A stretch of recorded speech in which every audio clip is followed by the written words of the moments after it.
Well, that was fun. We're taking notes. We're taking notes on ions. So get your notebook ready, your pencil ready, and let's do some chemistry. Okay, now that you're ready, we can go ahead and start with a few definitions. First definition for the day is we're going to add to our definition of atom.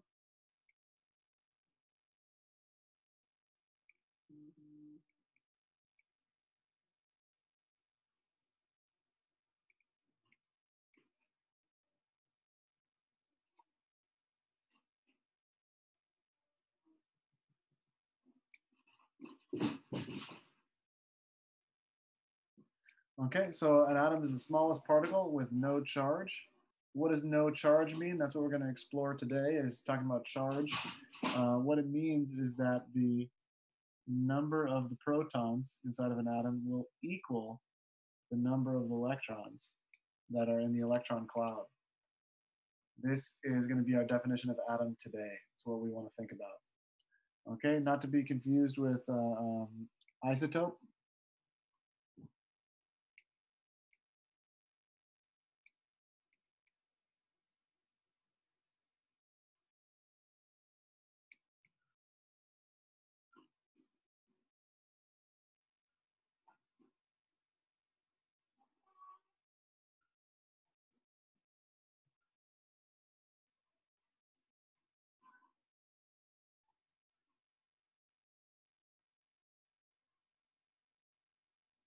Isotope is an atom of the same element but different number of the neutrons.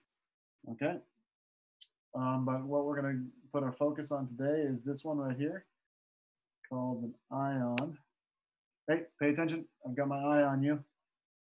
Okay, what we're going to call this is a charged particle.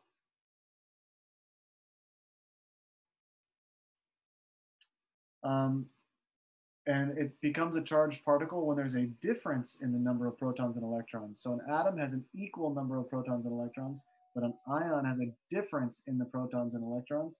So if the number of protons is greater than the number of electrons, then this means it's a positive charge. Plus means positive. And you might have guessed if the number of protons is less than the number of electrons, that means it's a negative charge.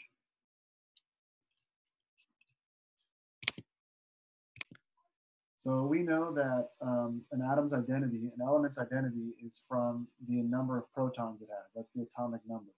So what happens is that atoms change to ions by gaining or losing electrons. Okay? An element's amount of protons will always stay the same for that element, but that doesn't mean the amount of electrons can change. So the amount of electrons can change. And when the amount of electrons changes, it becomes an ion. And there's some rules for how the electrons are gained and lost. So we got out our trusty periodic table, and we're going to look at this far right column. This far right column. Okay, those elements are called the noble gases.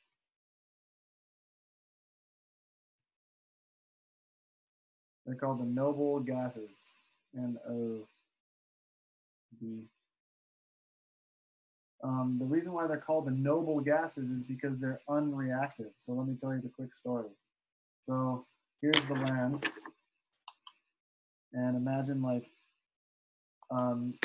mid-century England in the dark ages when they had like castles and stuff. This was a hard time in the world, especially for the people that lived outside of the castles, like these people.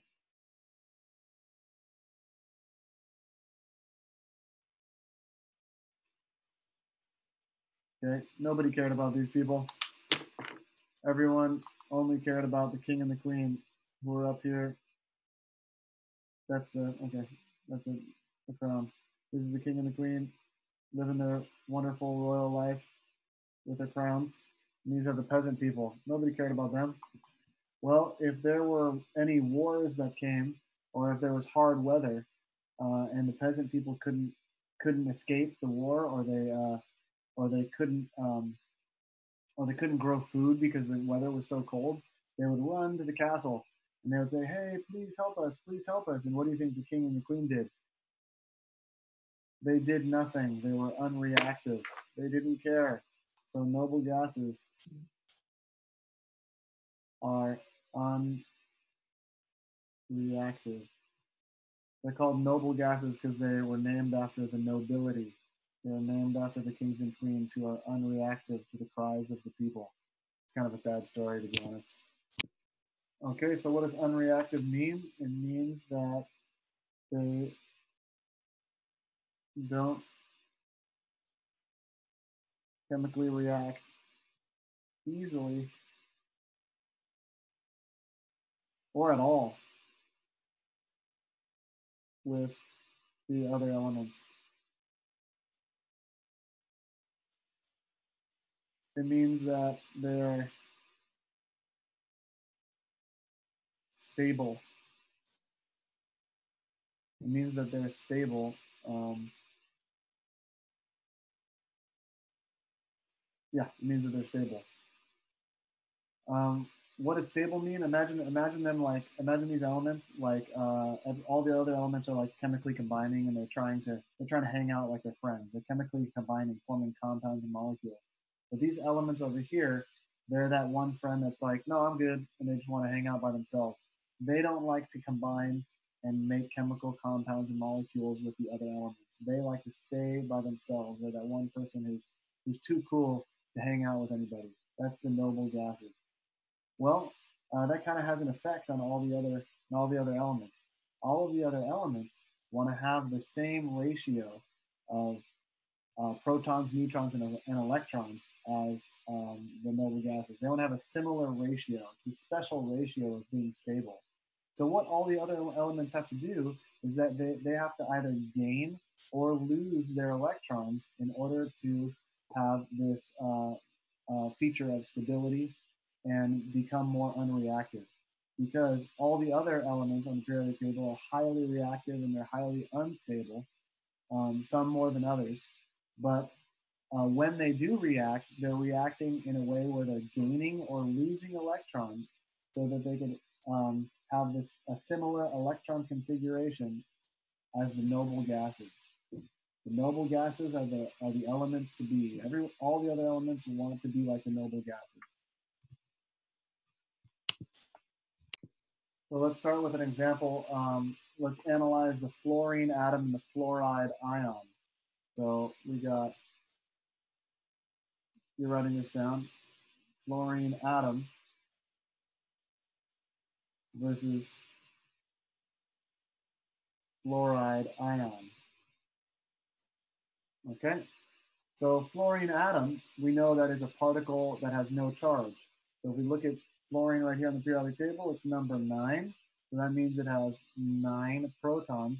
And since it is an atom with no charge, it must have 9 electrons to give us no charge. Remember, the number of protons equals the number of electrons with an atom.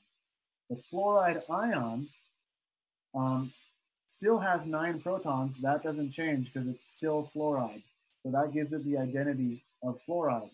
But fluoride ion is going to have 10 electrons. What happened to fluoride ion is that it gained one more electron to be just like the noble gas that it's closest to, neon. So fluoride ion gained one more electron. It went from 9 to 10 electrons, and now it has an overall charge of -1. Okay, so this is a trend that you'll see on the periodic table, and we'll do a few more examples. So next example, we'll talk about chlorine atom and chloride ion. That's chlorine and Chloride. Chlorine's the atom and chloride is the ion. So if we look at chlorine, it's right here on the periodic table, number 17, right here that I'm circling. So we know that chlorine has 17 protons. 17 protons. Well, chloride also has 17 protons. That doesn't change. Remember, what's changing is the number of electrons so that the ion can be stable like the noble gases. So what does chlorine want to do? It wants, what chlorine atom will do is it will gain one electron to have the same amount of electrons as the closest noble gas, argon. So what that looks like is like this. Chlorine atom with 17 electrons has a neutral charge because it's an atom. Chloride ion is going to have 18 electrons for a charge of -1.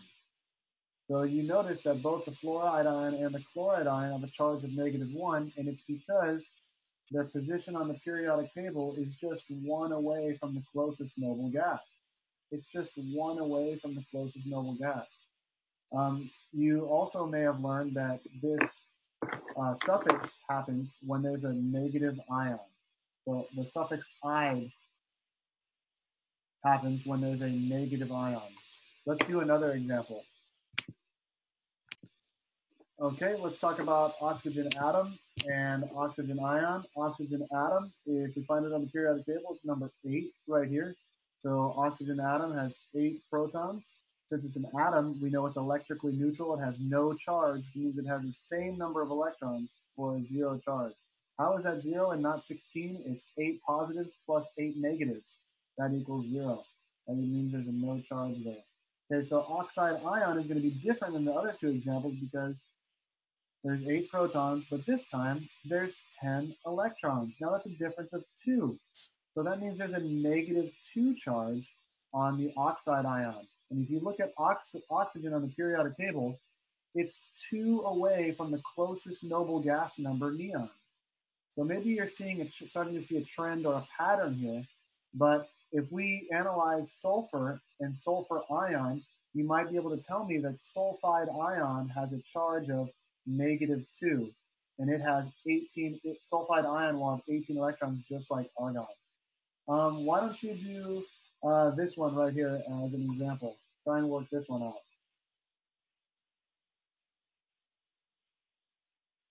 Phosphide ion. Phosphide ion, P number 15 for phosphide ion. Go ahead and work that one out. Pause the video if you need. But the answer looks like this.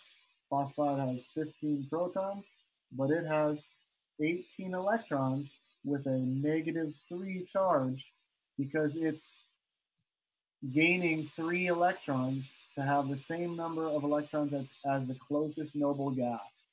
So that's the trend that we're learning. I've got my eye on you. I've got my eye on you. Okay, so what if the ions are positive and not negative ions? Well, let's take a look at an example. Can you find sodium on the periodic table? Nah. Nah, you probably can't find sodium, can you? Nah. Well, there it is, sodium, Na is the symbol. And let's talk about sodium atom versus sodium ion.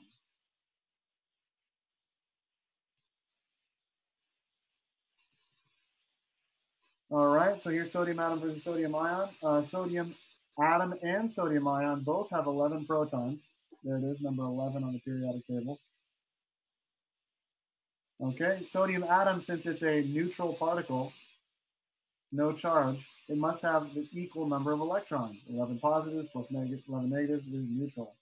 Well, sodium atom is number 11. Now we should ask ourselves, which one is the closest noble gas to sodium? Now you might go along the row and you might go all the way up here, but that would be incorrect because actually the closest noble gas to number 11 is number 10, not number 18. The closest noble gas to number 11 is number 10. So sodium ion has 10 electrons. And if you add those up, 11 positives plus 10 negatives, guess what? We have a +1 charge. And you need to write it like that with a +1 sign. Okay, if you're kind of getting the pattern, then you'll start to understand that every element in this first column right here has a +1 charge. And guess what? Every element in this second column has a +2 charge. So let's take beryllium for example. So Be for beryllium, and Be with a little +2 written at the top right here. That's how you show the ion symbol. Okay, so the Be atom has number 4 on the periodic table. So that means 4 protons and 4 electrons for no charge. That's a 0. The beryllium ion has 4 protons. But what's the closest noble gas? What is the closest noble gas element to beryllium? Remember, these are the noble gases over here highlighted. So it's not going to be neon this time. The closest noble gas to number 4 is number 2, helium. So beryllium will actually lose 2 electrons and only have 2 electrons in the end. And the charge is going to be a +2. Why? Because 4 positives plus 2 negatives is a +2. Okay, this one might be a tricky one here, but I want you to find the charge on an aluminium ion. That's aluminum for short. Just kidding. Okay, so if you find aluminum on the periodic table, you first note its number. There it is. I found it for you. It's number 13. It's not AI for artificial intelligence. It's AL for aluminum. So number 13. That means we know there's 13 protons. Well, aluminum is number 13, but it's kind of written over here on the right side of the periodic table. Well, still, which noble gas, we have to ask ourselves, which noble gas is closest to number 13?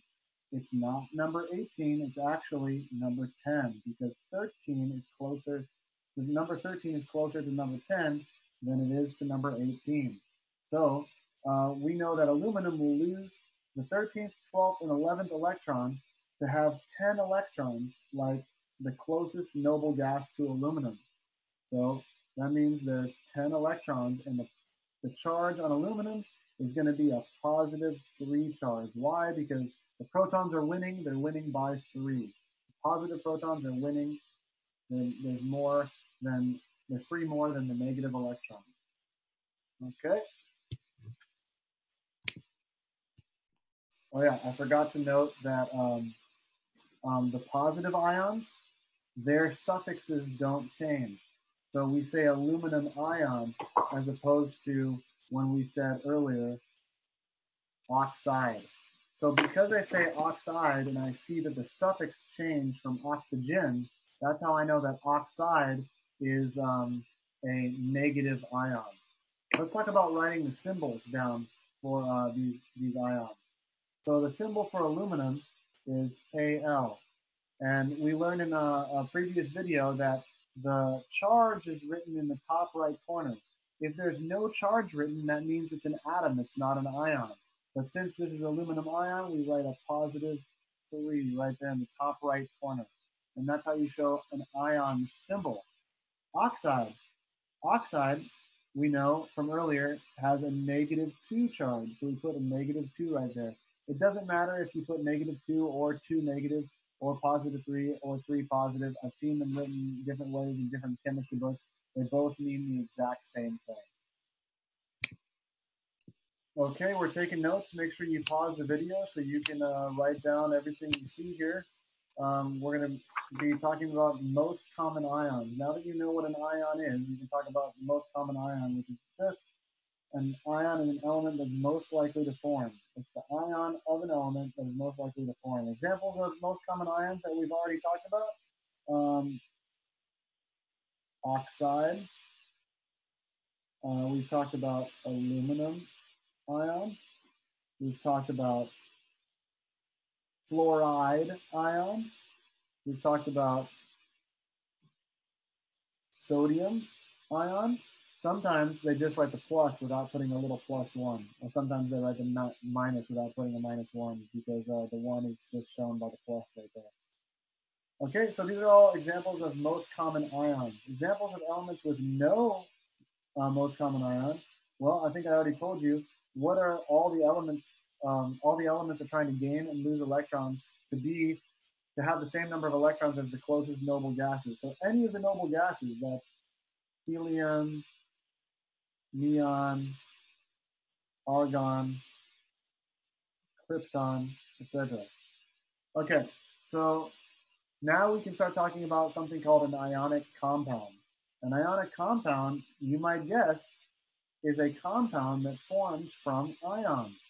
So we gave a definition of a compound earlier, and that's when elements combine together chemically to form compounds. Now we have a specific type of compound called an ionic compound, and that's when ions combine together to form an ionic compound. Okay, so the most common MCIs are written below. Let's review how we find the most common ions again. So if we look at the first example, Na, number 11, sodium. Remember that the most common ion looks like this. Sodium needs to lose one of its electrons to have the same number of electrons like the closest noble gas for a charge of positive 1. And that's what we write right there. Let's do two more examples. Let's do Mg. Everybody find Mg on the periodic table. There it is, number 12, Mg for magnesium. Now magnesium, if you notice, is in column 2, which means that it's going to it's going to lose the 12th and 11th electron so that it can have 10 electrons just like neon. So it's going to have a charge of positive 2.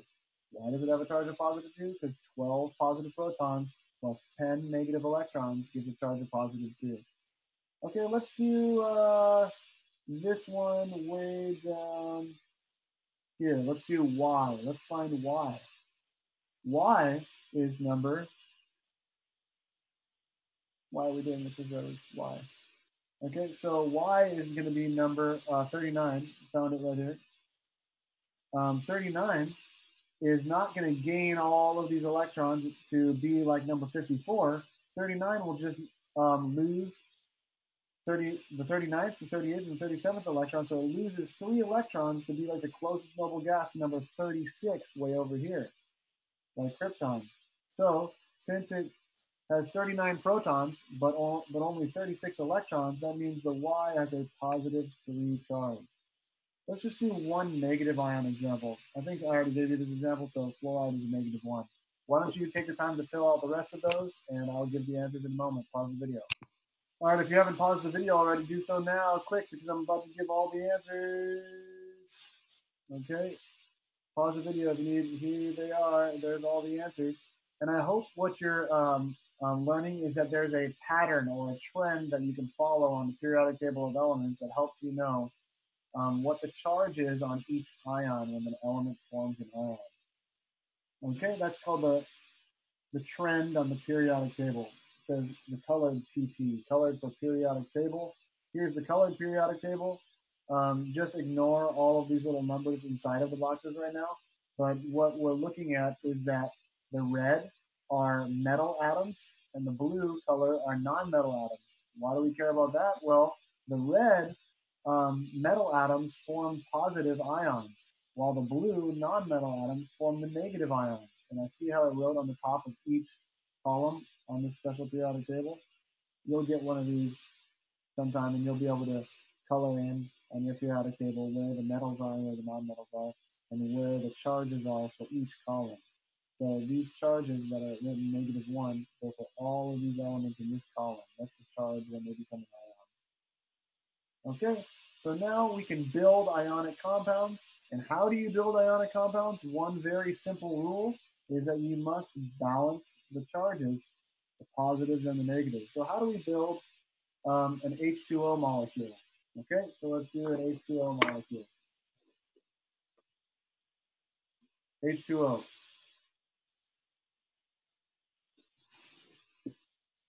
Well, we know that there's how many hydrogens in the water molecule? There's 2. There's 2 hydrogens. Okay, 2 hydrogens. And how many oxygens are there? There's 1. There's 1 oxygen. Okay, so what are the charges on hydrogen? What are the charges on oxygen? Well, if you follow the rules, you'll know that hydrogen has a +1 charge. We could just write positive. And an oxide ion has a -2 charge. Well, these show the charge is balanced. So since the charge is balanced, we can have an ionic compound because the charge is balanced. What do I mean by the charge is balanced? Here's a balance right here. We have 2 hydrogens on the balance and 1 oxygen on the balance. Look at the charges. How many positive charges are there? There's 2 positive charges. So we could say 2, +2. And if you add that to the -2 charges, that gives us a balanced ionic compound. And so we can have the water molecule H2O. Let's do a few more examples so you understand what we're doing. Okay, so problem number 1 says to form the ionic compound with sodium and oxygen. Once again, you need the periodic table. So find sodium. Nah, you probably can't do it. Nah, probably can't do it. Oh, Mr. Edwards, that's sodium funny. I slapped my knee on that one. All right, so form the ionic compound with sodium and oxygen, MCIs, which stand for most common ions. So if you found sodium, you see it's in column 1. So we have a +1 charge for sodium, and it says to form the ionic compound with oxygen. We know it changes to oxide when it becomes an ion. So we have oxide with a -2. As a review, it's a -2 because it gains 2 electrons to have the same amount of electrons as neon. So 8 positives plus 10 negatives. That's 8 positives plus 10 negatives gives a -2 charge. Well, do we ask ourselves, do the charges balance? Well, no. There's 1 positive and then there's 2 negatives. The charges don't balance. So the rule is we have to balance the charges, and how we balance the charges is you can add another ion to balance the charges. So in this case, we have to add another sodium ion to balance the charges. Now we have balanced positive charges and negative charges. So the way we write the ionic compound is like this. Na, the positive ions go first with a little 2, showing that there's 2 of them in the compound and 1 oxygen. So this is the compound sodium oxide.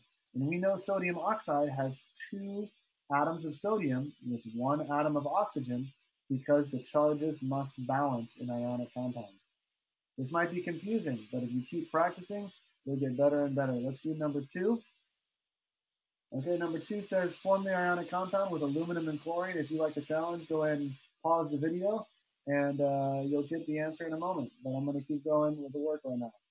So aluminum symbol is Al, and chlorine symbol is Cl.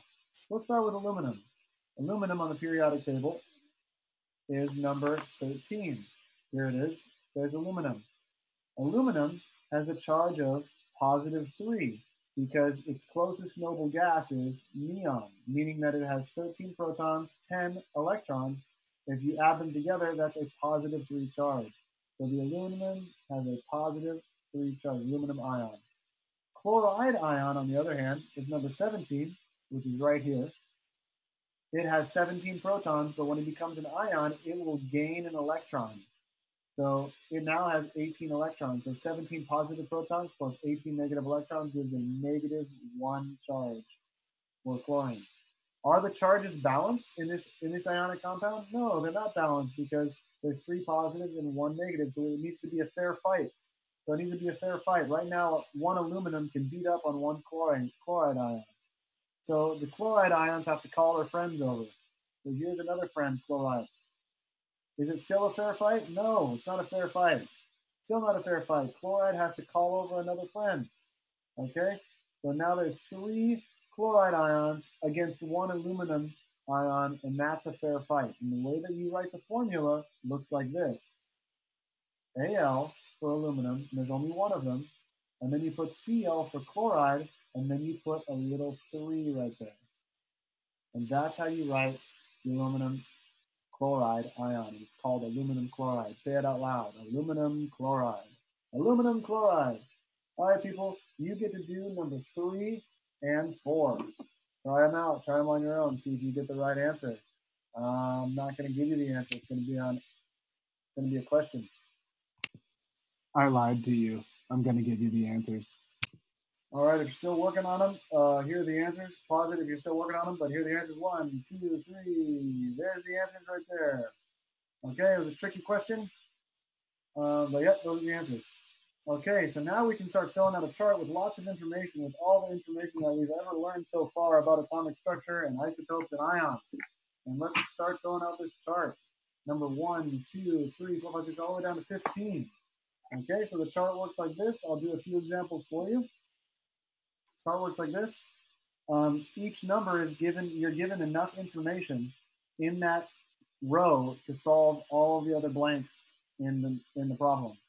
So for example, we're given the name in problem number 1, sodium, and we're given the mass number 23. When the number's written like this, it's the mass number. So sodium, if we look at the periodic table, has 11 protons because it's number 11 on the periodic table. So we would write 11 right there. Sodium with a mass number of 23 has how many neutrons? It has 12. How did I know that? Because I'm using this formula. The mass number, the atomic mass number, we should write atomic right there. The atomic mass number equals the number of protons plus the number of neutrons. So since we know that the mass number is 23 and the protons are 11, we just subtract 23 from 11, we get 12. God, I hope 12 is right. Okay, so sodium, it doesn't say sodium ion there, and it doesn't have a little positive charge or negative charge, so we know that it's electrically neutral. So the number of electrons equals the number of protons. It's an atom. So what's the charge? If the number of electrons equals the number of protons, that's 11 positives plus 11 negatives. That means the charge is 0. What's the atomic mass? It's given to us. It's given to us right there. It's 23. And what's the complete symbol? So how we show the complete symbol is we put Na for sodium, and we have the mass number on the top left. So that a little 23 right there. And then we have the protons in the bottom left. And then we have the charge in the top right. We don't have to write 0 because there's no charge. You don't have to write a 0. Okay, let's do another example. Let me do the, let's do number 11. I'll do a number 11 for you. Okay, so in number 11, we're given all these blanks, but then we're given this symbol. So what are we given? We're given the symbol, we're given the mass number, and we're given the charge. So since we're given SE, let's find SE on the periodic table. There it is, number 34. Found it right over here, SE. SE is number 34. So what we got to do is write, for the number of protons, we're going to write 34. Okay. For the number of neutrons, I'm just going to calculate it out because I don't want to mess this up. For the number of neutrons, we have to take the mass number and subtract away the number of protons. That gives us the number of neutrons, and that's 45. Now, electrons are going to be interesting. It has a charge of -2. So let's look at selenium's position on the periodic table. Selenium is number 34.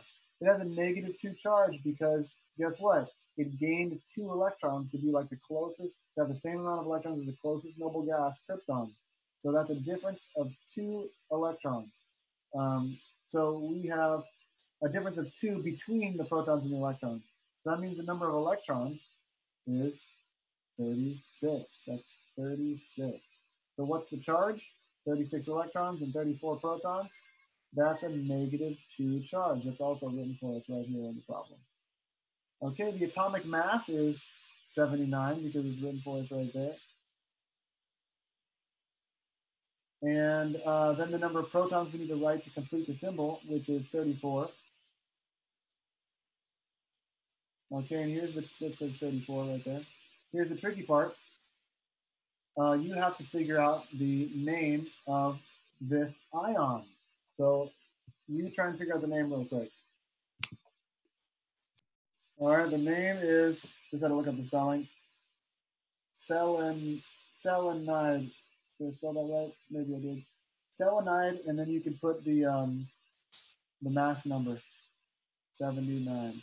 So it's a lot of little things to remember. People think chemistry is super hard, but if you just memorize the patterns and if you know what the numbers mean, then chemistry starts to make sense and it starts becoming really easy. You know what? I'm going to put the other equation up here that's helpful. The number of protons plus the number of neutrons, oh, excuse me, plus the number of electrons equals the charge. Okay? Now just keep in mind that protons are positive and electrons are negative. I thought that might help you out when you're about to fill out the rest of this table. But why don't I just do one more for you?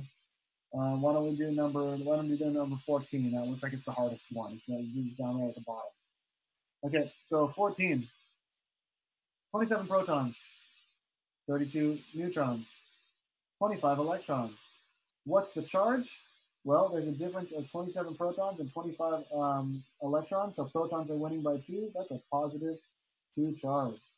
Okay, what's the atomic mass? Well, the atomic mass is the number of protons plus the number of neutrons, so that's 27. 27 plus 32. That is 59 as the atomic mass. 59, 59.